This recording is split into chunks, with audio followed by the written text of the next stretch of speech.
Student Hot Ones, I'm joined by the world famous Lancaster-based artist Letizia. Welcome!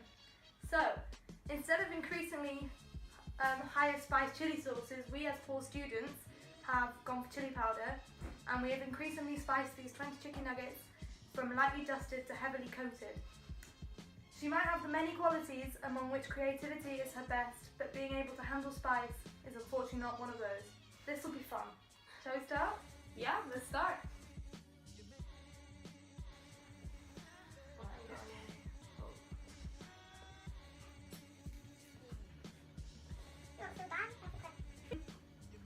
Tell me about how your artistic journey started. Right, so I got inspired by Limor Shifman's meme reading. He wrote an article saying how memes are constantly evolving. So when a meme is created, it never stops changing. A meme, once it's out, it will keep changing and developing throughout time. And that really inspired me.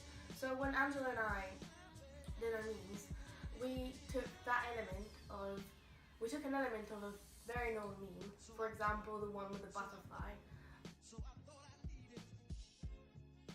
And we changed that into like uni life kind of setting. I'd like to think that they will change throughout time as well, so somebody one day will find them, maybe a Lancaster University student, they will change them some more and be inspired by them and create something else. But also, one of the other elements that's been discussed by Limor Shifman is also the fact that memes have an inside joke with the audience that only a few people get. So the meme in itself is an element that not everyone on the internet can get, so that's already an inside joke with a group of people that are inside, but then it excludes another group of people. So our memes kind of recreated that in the sense that they recreate older memes, so you have to know the memes we kind of are referring to with our format. But also refer to things that are typical of Lancaster University. So mostly, I would say, a person at Lancaster University would get them. So that's really like restricting the audience, and I think that is a very cool concept that only a few people can get your work. So that was how it all started. Shall I dive into this? Yeah. Not that bad.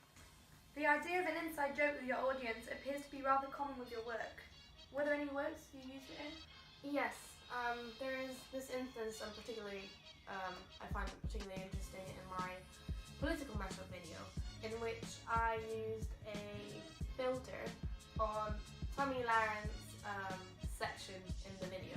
So Tommy Laren is a reporter from Fox News in the USA, and she's known to be a very conservative, has said things that I would consider rather dumb. So people started mocking her, and by mocking her, they started distorting her name when they were referring to her on Twitter.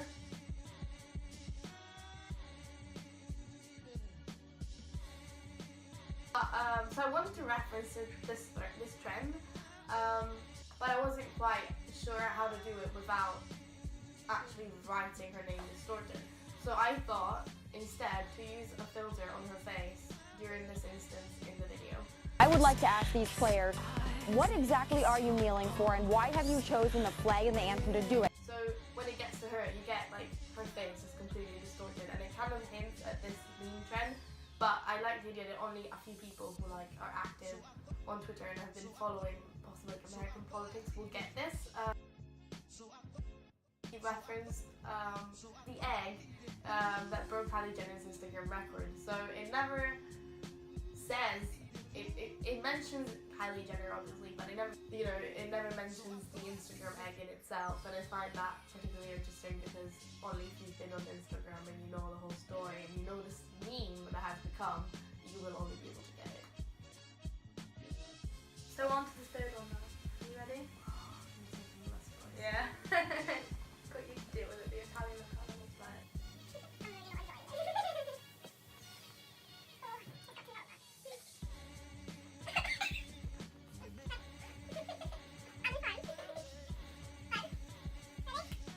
Let's go. Right. Most of, if not all of your work relies on the digital. How do you see the digital and what does it mean to you? You can answer what else you want. So artist called Benjamin Peter, and he's written a piece called The Digital. He argues that everything in our daily lives, our interactions, the sounds we hear, the things we see, everything can be put into a computer and be written in a numeric form. And that is digital. This idea is quite interesting to me, but also because that kind of goes away. When we think of digital, we often think of hardware and software. But truth is, anything can be digital, and anything can be digital. It also means art. But also, things are way more simple than we imagine. So, arguably, you could say, most people don't think of digital as art. But truth is, because it includes so many things, it can be art. So I took this idea. He argues that the first ever digital mediums are our hands. And I took his idea and I put it into a work I did with another artist called Marie Louse. And we did this video together in which we tried to explain the digital to our audience. And we did the whole video, the focus were our hands playing and doing things. So we were writing all of our points. So the focus was our hands, and it showed how something so simple can also be art. Something so simple as hands can be considered digital, which is something you wouldn't consider as simple, but can also be art at the same time.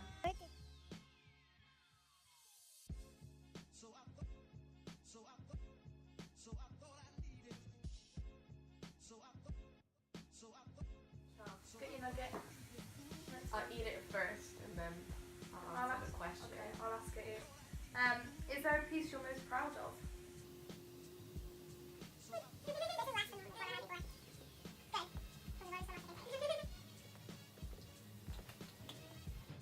I think for me, the piece I'm most proud of is my political video Mashup.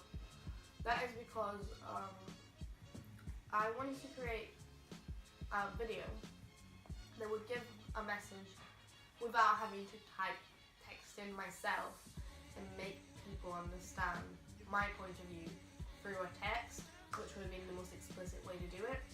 It was rather challenging because I had to choose clips that would try to deliver what I thought and at the same time not just be too explicit. But also and this I've done through, for example, the example of Tommy Lyon. Right after it followed, she was asking players why they kneeled. And I put after that the response that LeBron James gave to a journalist that asked the same question. And when that response came around, I put a fisheye filter on him when he was saying specific words.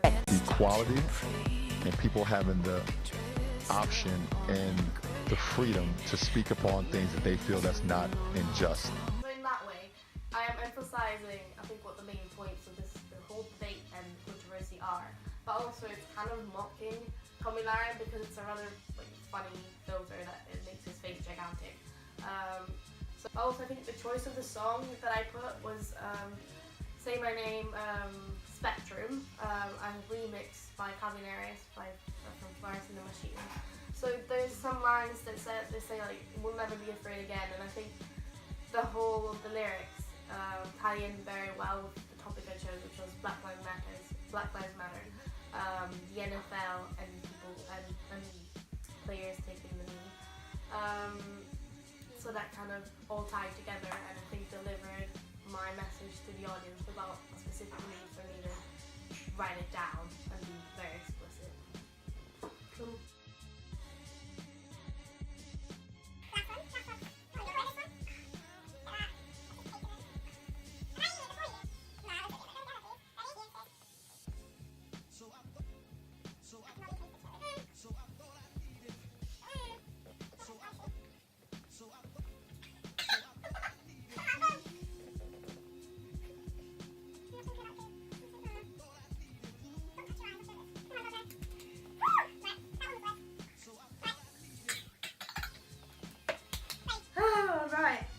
Digital art is often looked down upon, with artists like you being called geeks. How do you respond to this criticism? Right, there is a very interesting piece by Christina Dunbar-Hester on Geek. She argues that before in the past, which is also kind of now, according to what you just said, Geek is seen as a kind of a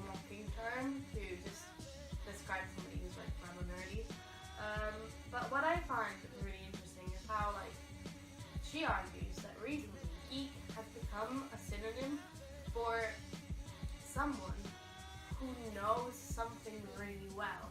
So it entails mastery, being really good and knowing something really well, which I think is in the end what this whole thing is about. When you make art, you make an art about something you care about, and that you like, and that you know a lot of. So being called a geek, after all, is not so bad. It's also about finding beauty in things that don't work because you know, and you know how to not make them work. So for an example, this can be glitch art. I made a glitch art piece in which I glitched my Facebook profile picture. When you have a Facebook profile picture, it's something so specific that you worked hard on because it looks so perfectly. You want it. It's, for most people, not like that big of a deal, but it is something that stays on for a long time. So if you take that and you glitch it, so you put something that is wrong, you make it, you ruin it, it creates quite a magnetic contrast. And if you think about it, this whole idea is kind of repeating itself. You can find that, for example, in Instagram filters, this vectorized aesthetic, it keeps coming. So people do glitch things in their everyday lives without even realizing. So they are, after all, a bit of geeks. They just don't think of themselves as such, but they are. Okay, I think that's all I have for you. Looks like you made it through. Thank you for all of this and good luck with your work. Thank you very much for having me here and for almost making me die. It's been great.